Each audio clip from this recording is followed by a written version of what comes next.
Hey, it's Mike here, and today popular rapper slash singer Lizzo is no longer vegan. These are the headlines. We'll talk about vegan versus plant-based later, but she did it in what is really the most rage bait way for vegans, playing into that massive fear, which I believe is irrational, which we'll look at the science on in a bit, around protein and not getting enough. Here she is. Would I eat in a day as a former vegan who added protein to her diet? My reintroduction to protein started with Japan. Animal proteins helped me have more energy, lose weight. And some news outlets hopped on it with titles like Lizzo lost weight quitting veganism. So there's also a weight loss component here, which is sensitive and complicated, as well as just some other lifestyle changes that didn't seem to make the headlines as much, and some general carb fear, as well as dietary purity concerns and so on. So let's just go. So Lizzo is one of those celebrities who's made it onto various vegan articles about how she eats vegan and it's so great and all of that. And sometimes when I see that, I get a little bit concerned, especially when I don't see people posting about animals. Of course, veganism itself is an animal harm reduction philosophy. There's a vegan diet that's a little bit muddy. We'll cover that later. But what motivated this? Well, she got accusations of going on Ozempic after losing some weight, and then she posted a what I eat in a day in which she calls herself a former vegan for the first time that we've seen.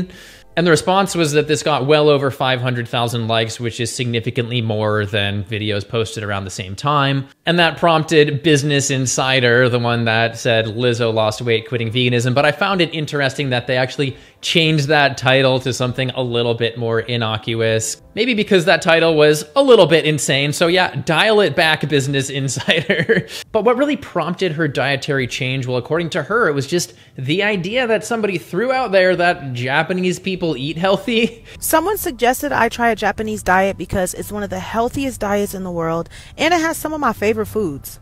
People suggest that I quit a vegan diet all the time, but I don't do it, and I think this just exposes a little bit about how she was more plant-based for health in terms of her diet than vegan for ethical reasons. Because if someone just says that's a healthier diet, she jumps on it, kind of strange. But since I know the vegan community here is already so frustrated, I wanted to throw in something that she said that might quell tensions a little bit. Here she is.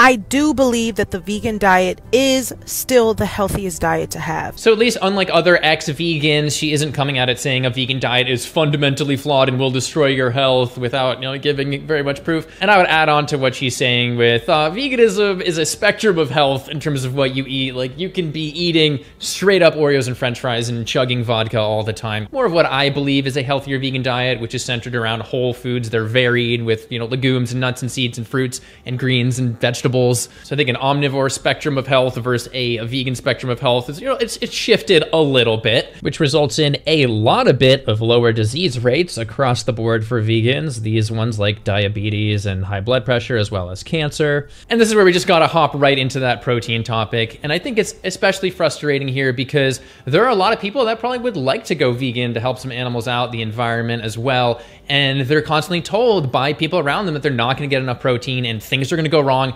14 years ago when I went vegan, I thought my muscle was going to diminish and shrink up, and thankfully I've gained 30 pounds of strength and weight. But this is the soundbite that everybody's hearing that just kills me. She says this. Would I eat in a day as a former vegan who added protein to her diet? My reintroduction to protein started with Japan. She was reintroducing protein into her diet as just like one of the macronutrients that she was just completely missing. Like, what? This is especially frustrating when, with a quick look, you can see her eating things like straight up seitan vegan buffalo wings, which is essentially straight protein, to the point where even Men's Health, comparing it to steak, was talking about how it has more protein, and that will depend on the actual seitan product at the end of the day. But their criticism of it was that you would get so much protein that you wouldn't even be able to absorb it all. Seitan has so much protein. Frankly, you'll be tired of all the seitan protein. You'll be winning. They'll be saying, "Hail Seitan." I should probably delete that, but The presidential race is coming up. I just maybe I won't. And yes, plants contain all the essential amino acids that you need. I think one study that really demonstrates this well was in middle-aged and older people who have worse protein absorption. Well, they found that the amount rather than animal versus plant protein determined the muscle mass on these individuals. Plant protein was getting the job done. And then we also have this very fascinating randomized control trial, which compared animal versus plant protein in a weightlifting context, and they measured muscle growth as well as strength. And while the study concluded that they did just as good in each group, plant or animal, vegan protein or animal-based, but there actually is a situation on the incline press where the vegan protein group statistically significantly increased strength more. So I think a more accurate statement would have been reintroducing animal protein in her diet. Clearly, she was still consuming protein on her vegan diet. Now, there's some very important details that change the picture of Lizzo's story here, which we'll get to in a second. But first, a quick break with today's sponsor, Dose for Your Liver, which is a clinically backed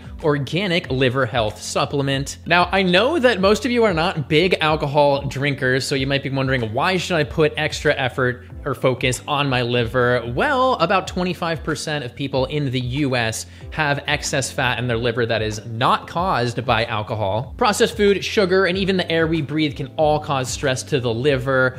Everything that we consume and absorb is filtered by your liver so it can remove harmful substances. And when it's overworked, it can't do that as effectively. So low energy levels, skin issues, bloating can all be signs that your liver needs some support. And Dose's formula is extremely potent and gets these ingredients at a level that are more absorbable and therefore more effective in the body. And for example, a shot of Dose is equivalent to 17 cold pressed shots of turmeric. And it uses milk thistle, dandelion, ginger, and orange too. And the results are in their clinical study, which showed a 50% decrease in liver enzymes in most participants. And if you didn't know, high liver enzymes is worse because once levels get too high, damage can't be reversed. And you may have heard that the dose makes the poison, but in this case, the dose makes your liver happy. That is delicious, and I would be at risk of just chugging this thing. And if you would like to try it, click the link below and use the code VEGAN30 for 30% off your first purchase of Dose. All right, but there was also another option here that she could have just increased her intake of protein on a vegan diet. There's a ton of ways to do this. She could have worked with a nutritionist. She could have also done some research. I joked, because she's so good at flute, that if she just took 1% of her flute talent and focused it on plant proteins, she would have mastered plant protein eating.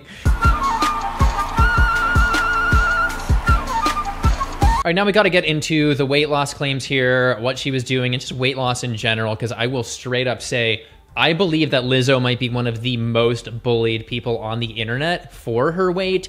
I've seen videos on TikTok that I wouldn't want to share. And in the realm of her whole body positivity role, South Park even put her in an episode. FDA-approved Lizzo makes you feel good about your weight, and it costs 90% less than Ozempic. I've lowered my standards and my expectations. It's Lizzo! Just saying this to say that she clearly has an immense societal pressure to lose weight, and so we have to ask the question, what's going on with that? Did she go vegan in the first place to lose weight?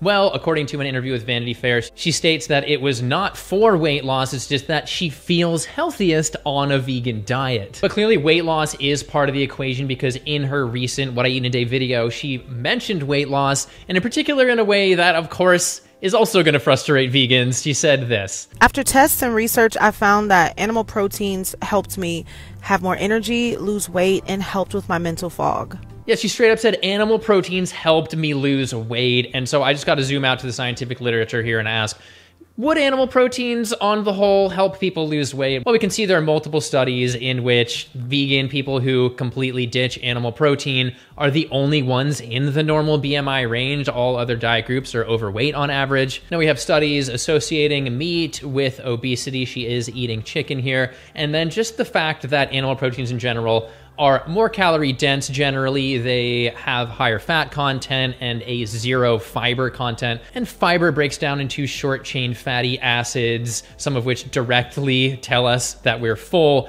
And that is why, in one sense, it's nature's Ozempic and acts on GLP-1 in the same way. And this is where I have to go and say it appears that Lizzo is making many lifestyle changes at once here that led to this weight loss. For example, you can look at her in the past eating various vegan meals that appear to be very processed. I'm not trying to judge her for that. I'm just saying, hey, this might be her baseline. But then we have a piece of information that was not obvious in her What I Eat in a Day video that really changes the equation. And she said on another Instagram post, quote, "When you finally get Ozempic allegations after 5 months of weight training and calorie deficit." Like, she didn't think that this was worth mentioning in that What I Eat in a Day video, that she's on a massive calorie deficit, or that she got a personal trainer and has been working out for months. All sorts of things that would help, including this. You wanna see me fly like an eagle to the sea, fly like an eagle. Which of course qualifies as cardio as well, and this is why I need to just jump over to registered dietitian Natalie Fox's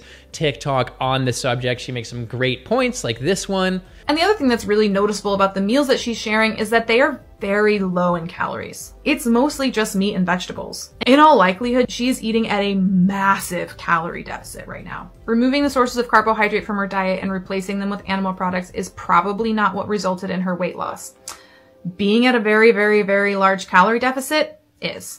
And also along the lines of carbs here, very clearly she is restricting carbs. She's eating a low carb diet. There seems to be some carb fear concerned there as well, which I've covered a ton in the past, but back to Natalie. I feel compelled to push back on the continued promotion of this carb-phobic narrative because carbs are really important for health and well-being and balance. So I am quite frustrated that she didn't mention anything about this calorie restriction in her What I Eat in a Day video, just saying animal protein gave me all these benefits. And like she just said there, she's seeing less brain fog. Well, I have to wonder, is that perhaps the cortisol high that she might be riding from being in starvation mode by calorie restricting? I don't know. And with this information, I have to wonder if the person that suggested she go on a more Japanese-style diet might have been her personal trainer. We have no idea who it is, but it had to be someone influential enough to just have her change her diet. And then we also have to ask the question, why did she do this now? And if I had to speculate, I hate to get into like the whole sort of celebrity gossip area here, but in 2023, she definitely had a bad year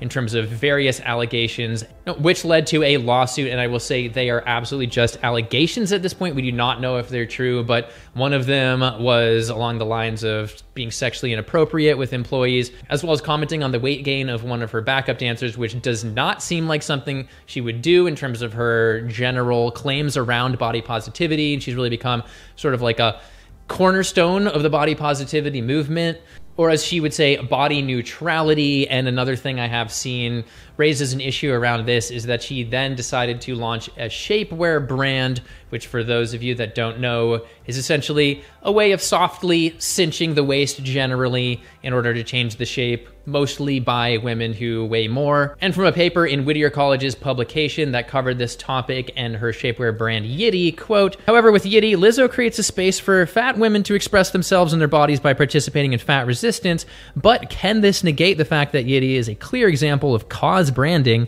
using fat female empowerment and the body positivity movement as a means to drive sales? And it's understandable there's an immense pressure for women to look a certain way, to have an hourglass figure, etc." To the paper, they say, quote, "Shapewear makes the body smaller and a lot of times is used because people are ashamed of their body," saying that Lizzo could fall into the trap of using activism as a means to make profit. So in one sense, it can be empowering. In the other sense, it could be just profiting off people's bodily insecurities. So, you can come to your own conclusions on that. But this does sort of segue into the whole body positivity, healthy at any size movement, which, maybe I shouldn't be commenting on. I know this is all really sensitive, but I felt there were a few points I wanted to share. From a public health perspective, this is really complicated because I know that if you have a negative view of your body and we're viewing obesity, etc., as negative, people are going to be less likely to be in a place to actually make change and reach a healthier body state. Heck, even lowering your cortisol at the same weight could lower your risk of disease. So with a master's in public health, this is some of the stuff that I think about. And where I do get concerned is, the slogan healthy at any size, because I kind of wonder if people who use this slogan would look at somebody who's severely anorexic, for example, and say they are healthy at their size, when in reality they should probably be admitted for refeeding because of risks of heart, muscle loss, etc. But to flip it, there are real risks of being obese as well in terms of heart disease risk and diabetes risk and cancer risk, with obesity now being deemed a cause of cancer by the World Health Organization. And I have a bit of a crazy analogy with smoking here, but that is an addiction, and food addiction is also an addiction. And that is that we wouldn't go and tell a smoker that they are healthy at any pack size, any pack number. Like if something could potentially be causing cancer and cutting decades off somebody's life, calling it healthy could be problematic. And I have to say, as somebody who was regularly commented upon for being too thin before I was vegan, again, I gained like 30 pounds after being vegan, I understand that having your body being commented on is almost never going to help. We have a bit of a stalemate here, but I think a better slogan might be, self-love at any size, or like love yourself at any size. Because at the end of the day, I think it's about realizing that you still have value as a person regardless of what your body is like, and that you should love yourself. And so if you can harness that to be healthier, I think that's great. Well, hopefully I don't get too much backlash for even talking about body positivity, but let's move on to a statement that she said, which did raise a little bit of an alarm bell. Here she is. And I aspire to one day be a raw alkaline vegan. Yes, the part where she says that she wants to be a raw alkaline vegan eventually, which to me is like, okay, that's just searching out like peak purity, but we don't really have any scientific data showing that that's a healthier spot to be in. Like, I would consider that possibly the most restrictive brand of vegan diet that exists, other than like breatharian. So I would just say if she wants to go back to a vegan diet, aka fully plant-based diet, then I just really hope that she just seeks out a balanced diet centered around whole foods. And the final statement she makes that I want to respond to is along the lines of dietary judgment. Whether you're vegan, vegetarian, pescatarian, white meat only, or fully carnivorous, I'm not going to judge you.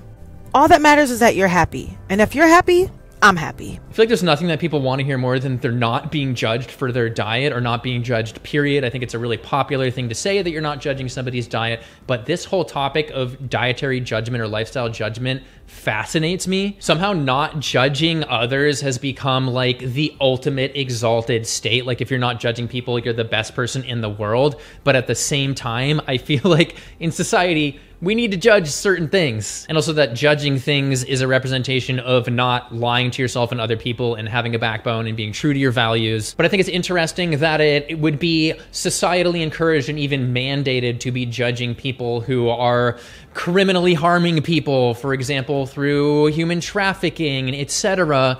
Like they're going to be literally judged legally by a judge on the stand in a court of law. You know, that's accepted. It's ethical to judge them. But when the victim is animals and that's somebody's dietary choice, well, that's their criminal choice to do that. Why do we judge the human traffickers? Lizzo, as part of our criminal task force, we look to you to answer to this child trafficking criminal. What should we say to him? All that matters is that you're happy. And if you're happy, I'm happy. I think it's good to not shove down all judgment. Like, it's an important part of society and like checks and balances of people doing crazy stuff. Now, there is excessive judging and bullying and other negative things that can come with that. And I feel like that's a little bit of a different scenario, but that's my 2 cents. People are vegan for many reasons, whether it be health or environmental or love for the animals or all of the above.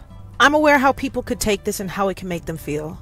And then finally, again, veganism is an ethical stance that seeks to reduce harm to animals as much as is practical and possible. Now, even if they are only plant-based, the animals don't care what you call yourself. However, there is more of a societal inertia benefit of more and more people actually being ethically vegan and caring about the animals and spreading the message of caring about the animals and how horrible the farming system is. So on one hand, I would really prefer if these celebrities would just say, hey, I'm eating a fully plant-based diet, but then I also see benefits to the term vegan being thrown out there more and used. So I don't think there's a right answer there, other than that if you're not vegan for the animals, you can maybe eat a vegan diet, really a fully plant-based diet, but calling yourself a vegan or saying that you live a vegan lifestyle, not necessarily accurate. And I have just heard Lizzo mention animals and even the environment as sort of like a side benefit but I can tell by just the way she immediately switched to eating chicken and eggs and stuff that she might not know as much about the animal farming system as she should know as somebody who's eating a vegan diet. I think all of this is in the context of people becoming just more frustrated with these celebrities that are presented as vegan or say they're vegan here or there, especially because they're often going on an unbalanced version of a vegan diet. And that's not a jab about a vegan diet being inherently flawed or anything. I think it's very likely that they were also eating an unbalanced non-vegan diet before they went vegan. So it's not vegan specific, but then they just give up on that and then crap on a vegan diet and veganism in general as they make their way out the door. In the end, like others, I'm left with a sense of frustration because on one of the most basic topics, she's moving the needle backwards on protein in the year 2024 to her, like 12 million Instagram followers. And then of course it gets an overwhelming amount of support because she's no longer vegan. But yeah, plants have protein, all the essential amino acids that you need, and the idea that protein equals animal protein, which she was sort of insinuating there, clearly not true. Also, the idea that animal protein equals weight loss also clearly goes against the scientific literature. That even if, yes, you were trying to be on a very calorie restrictive diet and protein does become more important, you could still achieve a high protein, low calorie diet while being plant-based. So perhaps my biggest gripe with all of this is saying that animal protein is what led to her weight loss, when in reality she was shifting to caloric restriction and weightlifting and clearly cardio, which she didn't mention. I had to piece this together through different Instagram posts. She didn't have it in the video really announcing that she was no longer vegan. And so anyway, I'm frustrated, but I understand it's her life, it's her diet. And let me know down below if there's anything about Lizzo's story I missed, any details or anything I got wrong. And then also, Lizzo is a very creative, talented, amazing flautist. I think she's funny as well. Let's just keep this positive. And of course, last point, if you would like to try Dose, you can click link below and use the code VEGAN30 for 30% off your first Dose purchase. And of course, feel free to like, subscribe, all that good stuff, and I'll see you in the next one. Thanks for watching.